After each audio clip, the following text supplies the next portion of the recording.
మీ అభయ TV channel ద్వారా మీ కుటుంబ సభ్యులు బంధుమిత్రులకు శ్రేయోభిలాషులకు పుట్టినరోజు పెళ్లిరోజు శుభాకాంక్షలు తెలియజేయాలనుకుంటున్నారా?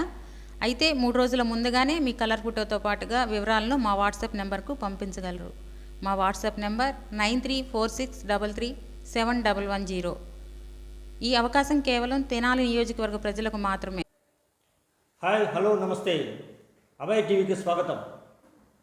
అభయ టీవీలోని ముఖ్యాంశాలు: ఆంధ్ర అసెంబ్లీలో రసరస గంగాధర నెల్లూరులో జరిగిన రా కదలిరా బహిరంగ సభ విజయవంతం. వరద ఊగులకు బెదరం కేసీఆర్. సెంట్రల్ రైల్వే మినిస్టర్ని కలిసిన రాజ్యసభ సభ్యులు. మెరిట్ ప్రకారమే ఎడ్యుకేషన్ సీట్లు. నూతన మార్పుకు శ్రీకారం చుట్టిన యోగి ఆదిత్యనాథ్. రాహుల్ గాంధీని కలిసిన తెలంగాణ ముఖ్యమంత్రి రేవంత్ రెడ్డి. శాంతి భద్రతలు కాపాడతాం. కర్నూలు డీఐజీగా నూతన బాధ్యతలు స్వీకరించిన శ్రీ సిహెచ్ విజయరావు.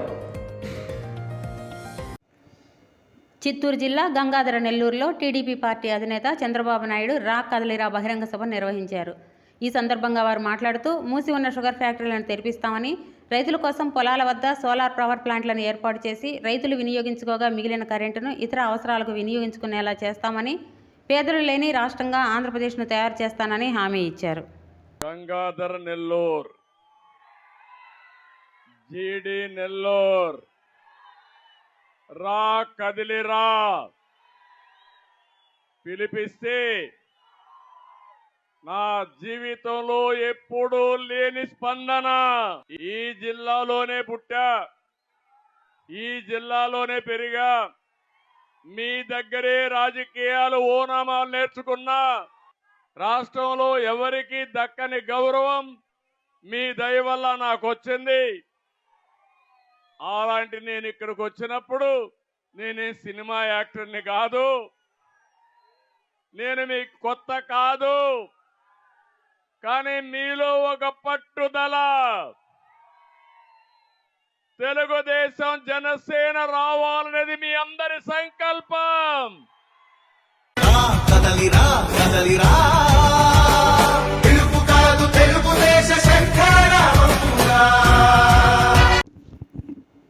తెలంగాణ ముఖ్యమంత్రి రేవంత్ రెడ్డి బీఆర్ఎస్ పార్టీపై చేసిన వ్యాఖ్యలకు ఆ పార్టీ అధినేత మాజీ ముఖ్యమంత్రి కేసీఆర్ తీవ్రంగా ఖండించారు. ఈ సందర్భంగా వారు మాట్లాడుతూ, నన్ను నా పార్టీని టచ్ చేయటం నీ వల్ల కాదని, ఉడత బెదిరింపులకు భయపడనని, నీకన్నా హేమాహేమిలను ఎదుర్కొన్న చరిత్ర మాది అంటూ కేసీఆర్ ఘాటుగా సమాధానమిచ్చారు.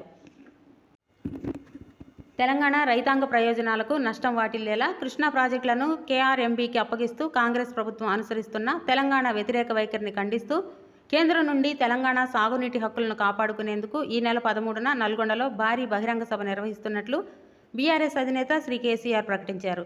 కృష్ణా నదీ జలాలపై తెలంగాణ హక్కులను కాపాడుకోవడం కోసం ఎంతకాడికైనా పోరాడతామని స్పష్టం చేశారు. నాడు ఉద్యమం నడిపించి తెలంగాణను సాధించి తెలంగాణ హక్కులను కాపాడుకున్న స్ఫూర్తితోనే నేడు మరో ప్రజా ఉద్యమాన్ని నిర్మించి హక్కులు భంగం వాటిల్లకుండా చూసుకునే బాధ్యత బీఆర్ఎస్ కార్యకర్తలది, తెలంగాణ ఉద్యమకారులదేనని కేసీఆర్ స్పష్టం చేశారు.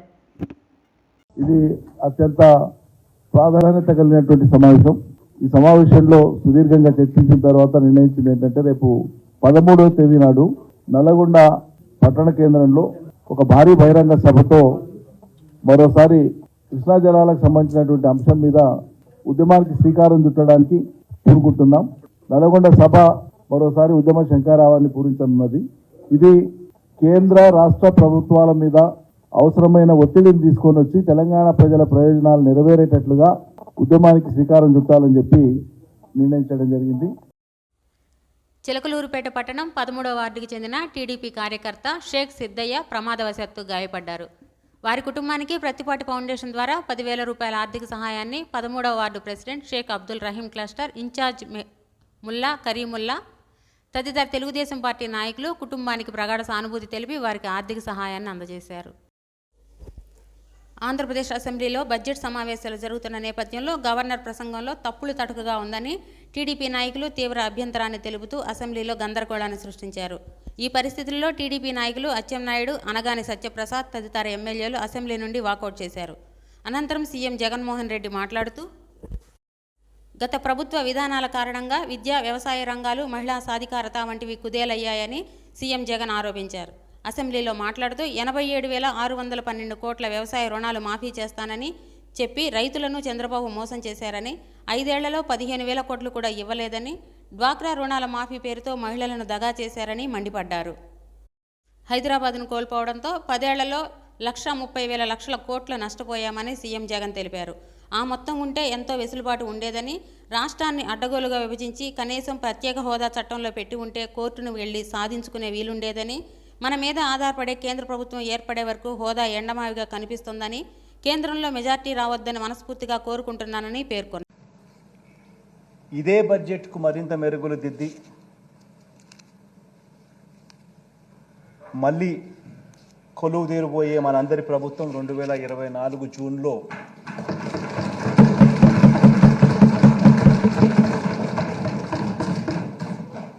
ఇదే సభలో అధ్యక్ష పూర్తిస్థాయి బడ్జెట్ను సమర్పిస్తుంది అని కూడా చెబుతూ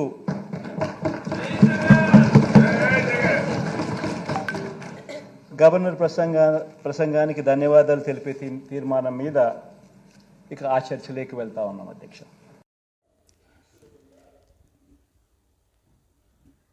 జార్ఖండ్ రాజధాని రాంచీలో కాంగ్రెస్ అగ్రనేత రాహుల్ గాంధీ భారత న్యాయ యాత్రలో సోమవారం ముఖ్యమంత్రి రేవంత్ రెడ్డి, ఉప ముఖ్యమంత్రి బట్టి విక్రమార్క, రాష్ట్ర మంత్రి పొంగులేటి శ్రీనివాసరావు పాల్గొన్నారు.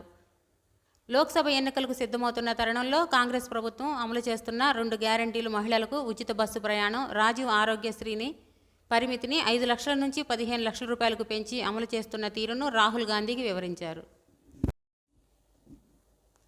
జై భారత్ నేషనల్ పార్టీ అధ్యక్షుడు శ్రీ వివి లక్ష్మీనారాయణ విశాఖపట్నం మధురవాడలోని చంద్రపాలెంలో ఉన్న జిల్లా పరిషత్ ఉన్నత పాఠశాలను సందర్శించి అక్కడి మౌలిక సదుపాయాల గురించి ఉపాధ్యాయులు మరియు విద్యార్థులను అడిగి తెలుసుకున్నారు.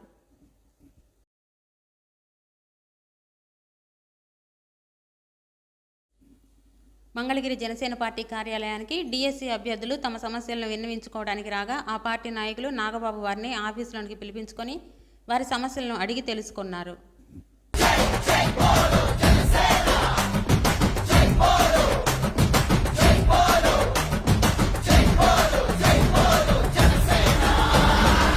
పక్షము కాదంటూ విపక్షము కాదంటూ ప్రజాపక్షమేనంటూ నినదించిన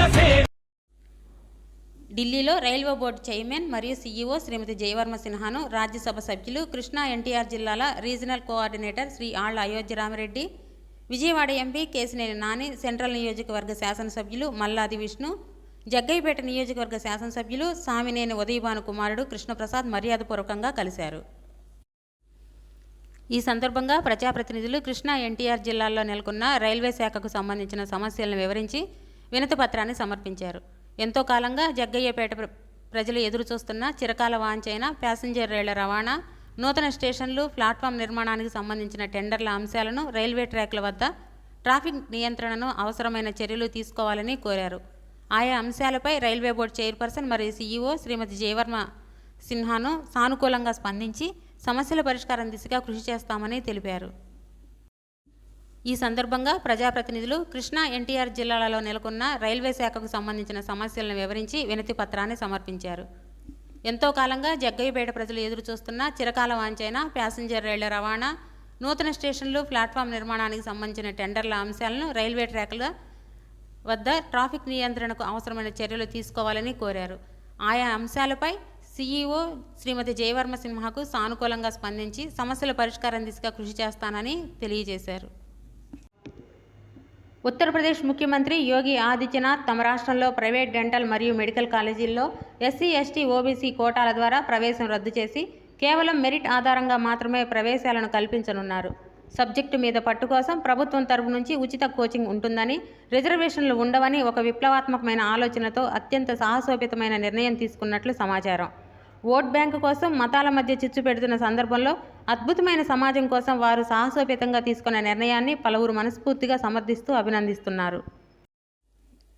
టీడీపీ అధినేత నారా చంద్రబాబు నాయుడు సతీమణి నారా భువనేశ్వరి ఈరోజు మంగళగిరి నియోజకవర్గం దుగ్గిరాల మండలం రేవేంద్రపాడు గ్రామంలో నారా లోకేష్ సహకారంతో అన్నా క్యాంటీన్ ప్రారంభించారు. అనంతరం కన్నెగంటి మోహన్ రావు కుటుంబాన్ని పరామర్శించి ఆర్థిక సహాయాన్ని అందించారు. ఈ సందర్భంగా ఆమెకు మంగళగిరి నియోజకవర్గ నాయకులు, కార్యకర్తలు, మహిళలు ఘనస్వాగతం పలికారు.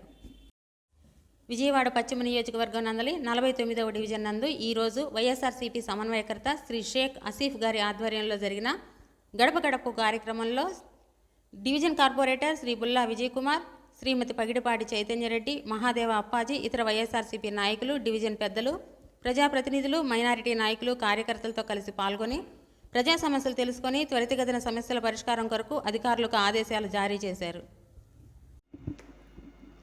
కర్నూలు రేంజ్ డీఐజీ కార్యాలయంలో కర్నూలు రేంజ్ నూతన డీఐజీగా శ్రీ సిహెచ్ విజయరావు పదవీ బాధ్యతలు చేపట్టారు.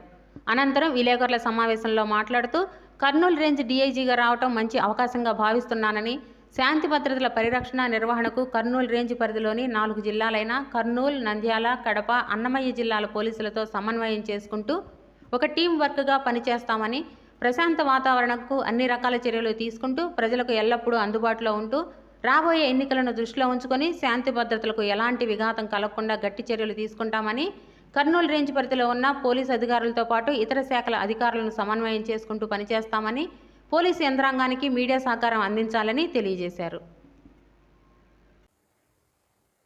ప్రతిరోజు రాత్రి 9 గంటలకు వచ్చే మా వార్తా విశేషాలను వీక్షించండి. మా ఛానల్ని లైక్ చేయండి, సబ్స్క్రైబ్ చేయండి, షేర్ చేయండి.